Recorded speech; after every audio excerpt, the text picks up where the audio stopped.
Hi అండి, ఈరోజు కొత్తిమీర చట్నీ దోశల్లోకి ఎలా ప్రిపేర్ చేసుకోవాలో చూద్దాము. దానికి కావాల్సిన ఇంగ్రీడియంట్స్: కొత్తిమీర ఒక కట్ట కంప్లీట్గా కడిగి పెట్టుకున్నాను.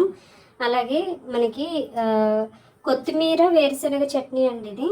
అంటే వేరుశనగ గుళ్ళు, పల్లీలు ఉన్నాయి కదా, పల్లీలు అలాగే వెల్లుల్లిపాయలు మొత్తం వెల్లుల్లిపాయ మొత్తము ఒకటి, అలాగే జీలకర్ర తీసుకున్నాను. టమాటా ఒక 2 టమాటాలు కట్ చేసుకుని ఇలా పెట్టుకున్నాను. ఇప్పుడు తర్వాత ప్రాసెస్ చూద్దాం. స్టవ్ మీద ఇలాగా ఒక బౌల్ పెట్టుకుని ఇప్పుడు ప్రజెంట్ మనము ఆయిల్ వేసుకుందాం. ఫస్ట్ కొంచెం హీట్ ఎక్కిన తర్వాత ఆయిల్ వేసుకుందాం.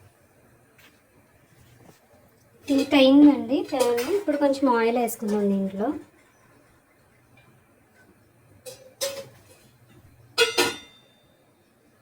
ఆయిల్ వేసుకుని కొంచెం లైట్గా కాగుతుండగా మనము ఏవైతే తీసుకున్నామో జీలకర్ర, వెల్లుల్లిపాయ, వేరుశనగ ఇవన్నీ వేసేద్దాం. మీడియం ఫ్లేమ్లో పెట్టుకుని కాసేపు దాన్ని వేగనిద్దాం. ఒక లిడ్ లాంటిది పెట్టేసుకుని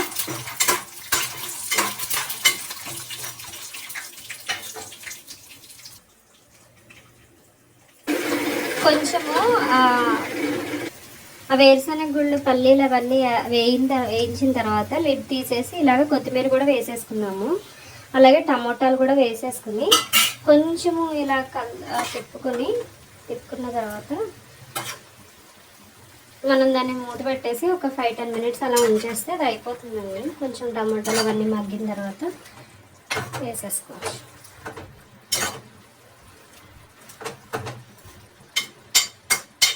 కొత్తిమీర ఇవన్నీ వేసేసరికి పల్లీలు కొంచెం కలర్ చేంజ్ అయినవి.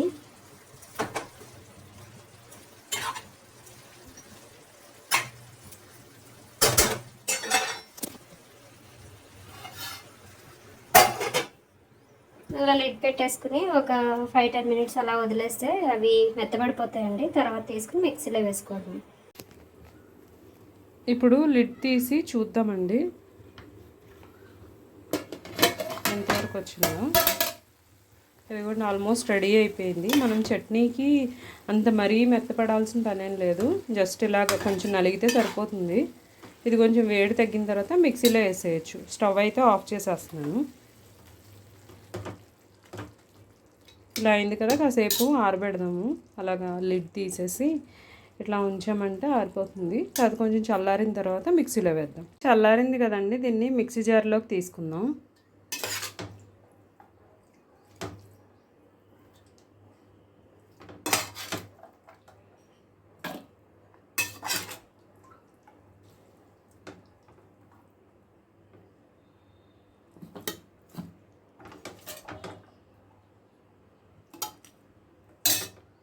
ఇలా తీసేసాం కదా మొత్తము.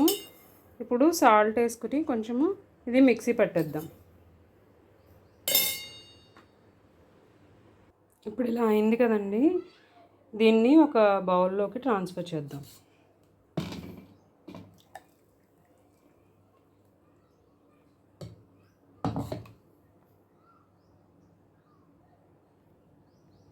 టేస్ట్ అయితే చాలా బాగుందండి ఇది. ఒకసారి మీరు కూడా ట్రై చేసి చూడండి. Please like, share and subscribe my channel. Thank you.